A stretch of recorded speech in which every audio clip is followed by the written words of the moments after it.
Hello students. आज हम vector calculus में एक और नया टॉपिक पढ़ने वाले हैं जो कि है पोटेंशियल फंक्शन। अब एग्जाम में हमें कोई एक वेक्टर फील्ड ऐसे कुछ देके रखते हैं और पूछते हैं कि ये जो वेक्टर फील्ड है उसका पोटेंशियल फंक्शन फाइंड करो। तो इस वीडियो में हम यही चीज सीखने वाले हैं कि कैसे हम कोई भी वेक्टर फील्ड का पोटेंशियल फंक्शन फाइंड कर सके। So I hope you are ready with your pen and paper. So without wasting much time, let us start this video. तो सबसे पहले तो अगर हमें दिए गए वेक्टर फील्ड का पोटेंशियल फंक्शन फाइंड करना है तो ये जो दी गई फील्ड है, वेक्टर फील्ड है, वो हमेशा कंजर्वेटिव होनी चाहिए। अगर ये फील्ड कंजर्वेटिव है तभी जाके हम इसका पोटेंशियल फंक्शन फाइंड कर सकते हैं। तो यहां पे तो न्यूमेरिकल में क्या दिया हुआ है, determine the potential function of conservative field, यानी सीधे सीधे बोल दिया है कि ये जो फील्ड कैसी है, कंजर्वेटिव फील्ड है। इसका मतलब क्या हुआ, हाँ अगर ये फील्ड कंजर्वेटिव है तो हम इसका पोटेंशियल फंक्शन फाइंड कर सकते हैं। अब क्वेश्चन आएगा कि कैसे हम पोटेंशियल फंक्शन फाइंड करें ये वेक्टर फील्ड का। तो उसके लिए हमें fx टर्म को इंटीग्रेट कराना पड़ेगा, बाद में fy टर्म को इंटीग्रेट कराना पड़ेगा, बाद में fz टर्म को with respect to z integrate कराना पड़ेगा। ठीक है, हर एक न्यूमेरिकल में।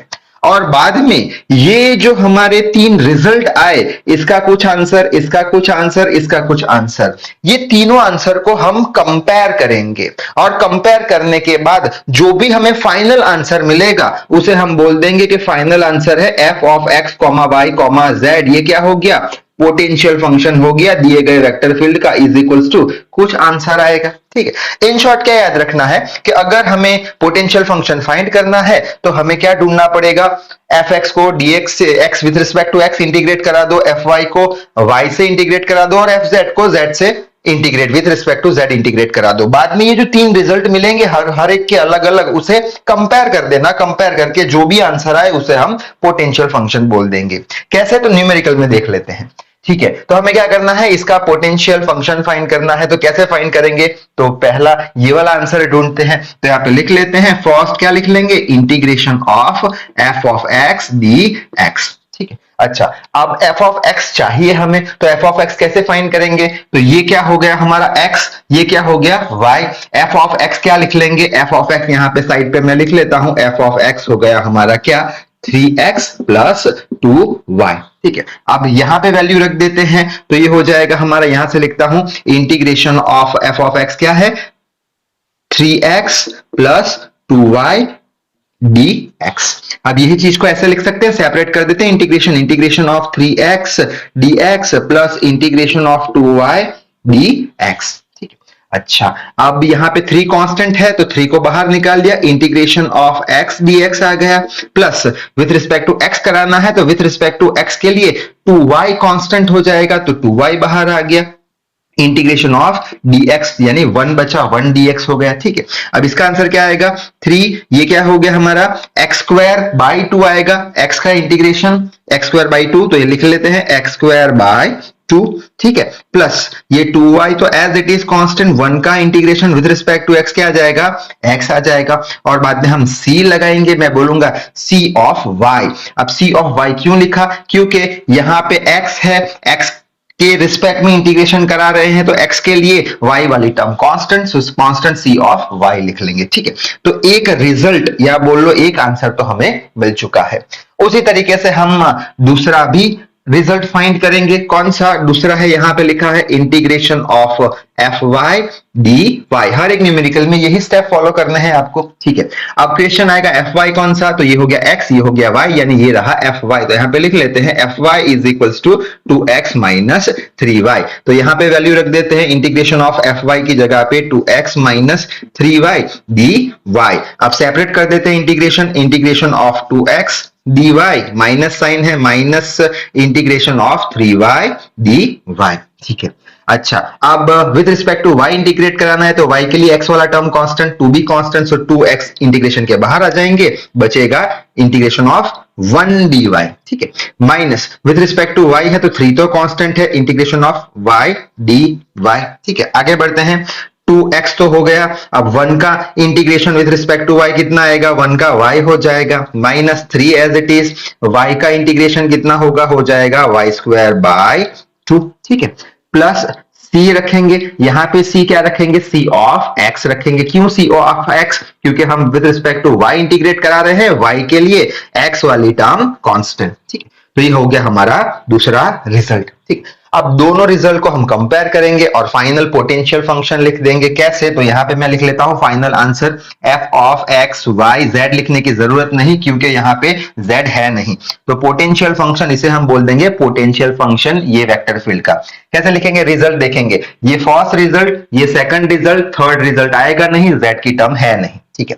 तो यहाँ पे फर्स्ट ये वाला टर्म है तो लिखेंगे 3x² 2 प्लस 2yx, c को बाद में लिखेंगे।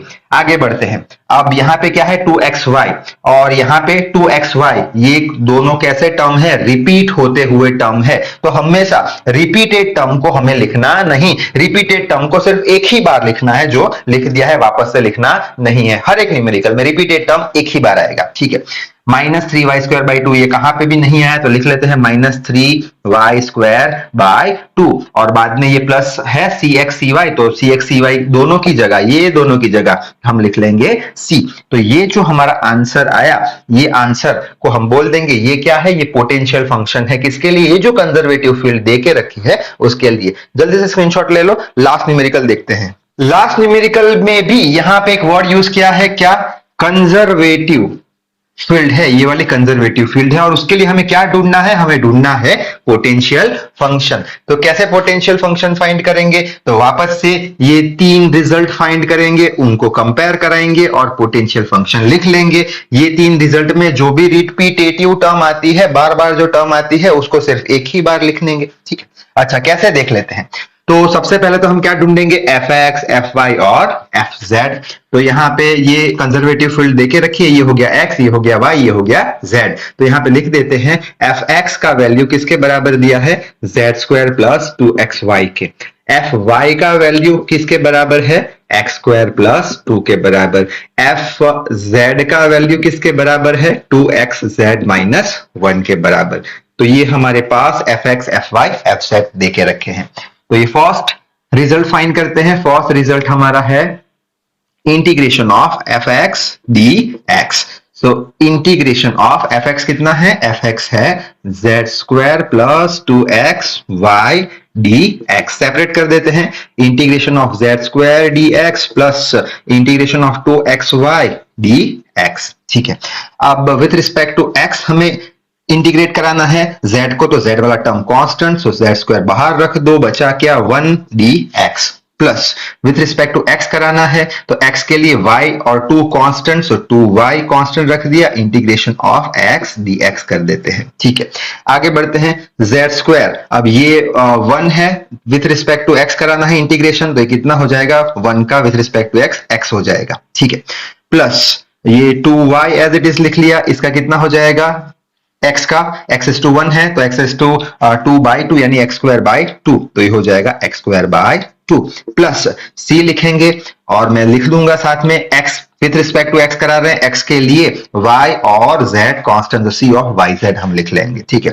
ये 2 से 2 कैंसिल हो जाएगा तो लिखेंगे xz² plus x²y plus cyz।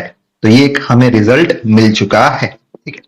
उसी तरीके से हम दूसरा रिजल्ट भी फाइंड करेंगे, तो दूसरा रिजल्ट यहां पे फाइंड कर देते हैं। दूसरा होगा हमारा integration of fy dy। So integration of fy की ये वैल्यू रख देते हैं x² प्लस 2dy। सेपरेट कर देते हैं, integration of x² dy plus integration of 2dy। अच्छा, विथ रिस्पेक्ट टू क्या कराना है, y कराना है, y के लिए x वाला कांस्टेंट टर्म, सो x² बाहर निकाल दो, बचा क्या 1 dy प्लस अब 2 कांस्टेंट है, बाहर निकाल दो, अंदर बचा 1 dy, ठीक है। सो x² इसका क्या हो जाएगा, 1 का विथ रिस्पेक्ट टू y हो जाएगा, x²y आ जाएगा प्लस 2 1 का विथ रिस्पेक्ट टू y कितना हो जाएगा y, ठीक है। अच्छा, प्लस c, अब किसके रिस्पेक्ट में करा रहे हैं, y के रिस्पेक्ट में, y के रिस्पेक्ट में करा रहे हैं तो y के लिए x और z टर्म कांस्टेंट हो जाएगी। तो ये हो गया हमारा रिजल्ट नंबर 2, ठीक है। अब उसी तरीके से आखिरी रिजल्ट हम देख लेते हैं। आखिरी रिजल्ट कहां पे देखे, यहां पे देख लेते हैं। ये मैं रब कर देता हूं इतना पोर्शन, यहां पे देख लेंगे आखिरी रिजल्ट। तो आखिरी है थर्ड नंबर का, थर्ड नंबर का है, यहां पे लिख लेता हूं थर्ड नंबर का। थर्ड नंबर पे कौन सा हमें ढूंढना है, integration of F Z D Z, जो फर्स्ट न्यूमेरिकल में नहीं था क्योंकि जेड की टर्म थी नहीं, यहां पे जेड की टर्म है तो ढूंढना पड़ेगा।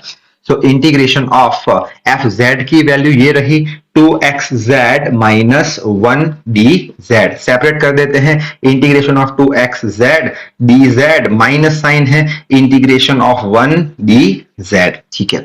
अब विथ रिस्पेक्ट टू z करा रहे हैं तो z के लिए 2x term constant, so integration of z dz minus ये तो एज इट इज रख देते हैं अभी 1dz।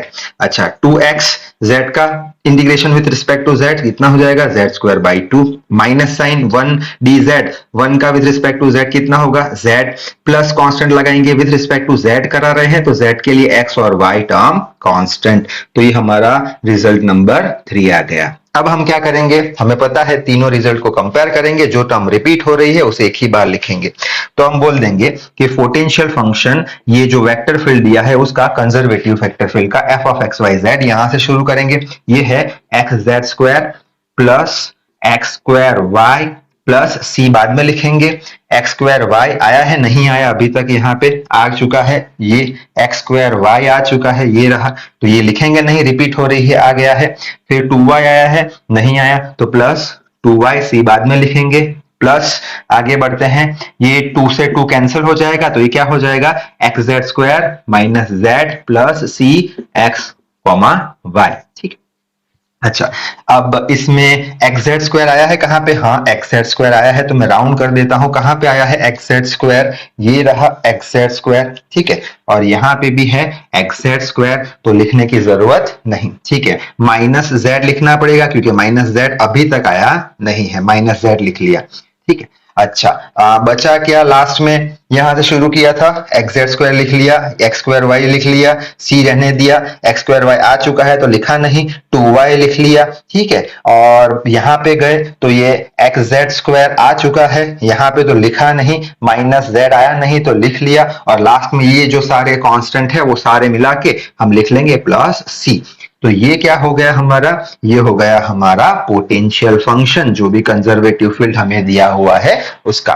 तो आई होप ये जो पोटेंशियल फंक्शन है उसके सारे डाउट्स आपके क्लियर हो चुके होंगे। ज्यादा से ज्यादा न्यूमेरिकल प्रैक्टिस करना। सो इस वीडियो में बस इतना ही। So till then read hard, work hard. Thank you very much.